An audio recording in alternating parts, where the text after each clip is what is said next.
안녕하세요. 부동산 잡리라는 부잡러입니다. 전월세 계약이 만기가 되어 재계약을 하실 때 상황에 따라 증액계약 또는 감액계약을 하는 경우가 있는데요.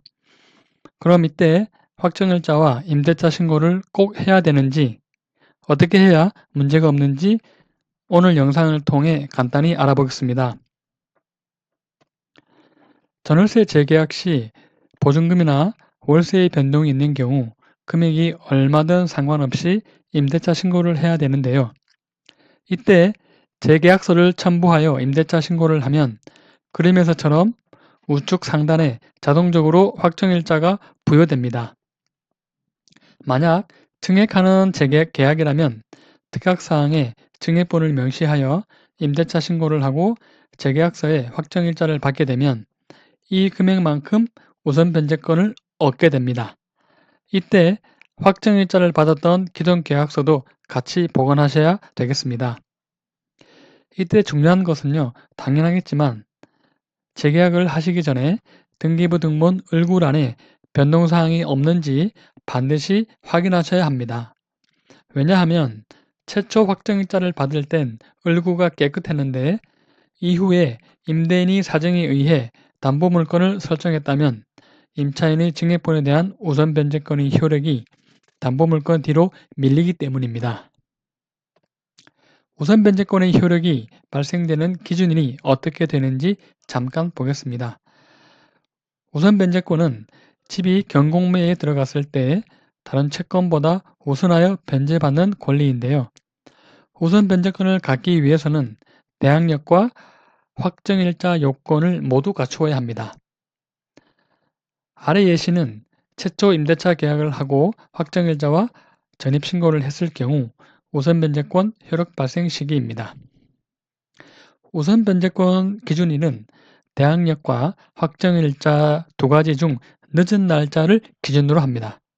그래서 1번의 경우처럼 전입신고일 전에 확정일자를 받았다면 우선 변제권 기준일은 대항력이 발생한 날, 즉 8월 1일 오전 0시에 효력이 발생하고요.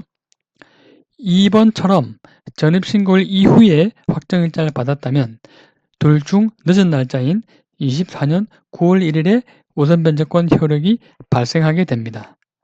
만약 전입신고일 이후에 임대인이 근저당을 설정했다면 2번의 확정일자 우선 변제권은 근저당보다 후순위가 되겠습니다. 다음 예시는 증액 재계약을 하고 확정일자를 받을 경우입니다. 2번처럼 증액 재계약서 확정일자를 받은 다음 근저당이 설정되는 것은 우선 변제권 순위에 아무런 영향이 없습니다만 1번처럼 증액 계약을 하기 전에 등기부에 근저당이 설정되었다면 증액 계약을 하고 확정일자를 받는다면 보증금 증액분에 대한 우선 변제권은 근저당 1번 근저당보다 후순위가 됩니다. 때문에 증액 계약이라면 반드시 등기부를 확인하시는 게 좋겠습니다. 이와 반대로 만약 감액하는 계약이라면 꼭 확정일자를 다시 받아야 할까요? 동일 임차인이 동일 목적물에 계속 거주를 하고 기존 계약서에 받았던 확정일자부 금액이 더 크기 때문에 굳이 다시 받을 필요는 없을 것 같습니다. 그럼에도 확정일자를 받아야 하는 상황이 있는데요. 첫째, 금액 변동 시 의무로 해야 하는 임대차 신고와 둘째, 전세대출 연장이 필요할 때입니다. 금액의 크기와 상관없이 보증금이나 월세가 변동된다면 임대차 신고 대상이기 때문에 임대차 신고를 하셔야 하는데요. 전월세 신고를 재계약서로 하면 확정일자가 자동 부여되기 때문에 굳이 확정일자를 다시 받을 필요가 없다면 온라인으로 신고할 때 계약서 미첨부에 체크하시면 되고요. 주민센터 방문 시에는 발급 담당자에게 확정일자 미부여해달라고 요청하시면 되겠습니다. 두 번째, 기존의 전세자금 대출을 받으신 분이라면 만기 연장을 해야 되는데요. 이때 대출은행과 대출 상품에 따라 확정일자를 받은 재계약서를 요구하는 경우도 있습니다. 이 경우도 등기부등본에 설정된 제한 물건이 있는지 확인을 하시는 게 안전하겠고요. 기존 계약서도 같이 보관하시는 게 좋겠습니다.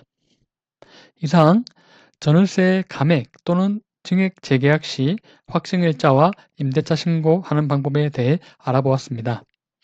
임대차 신고가 생기면서 확정일자와 좀 헷갈려 하시는 분들이 계시는데요. 감액계약인지 증액계약인지 전세대출이 연장이 필요한지 등 본인의 상황에 따라 재계약을 하시기 전에 상기 내용에 대해 한 번만 체크해 보시기를 권장드리면서 오늘 영상 여기서 마치겠습니다. 감사합니다.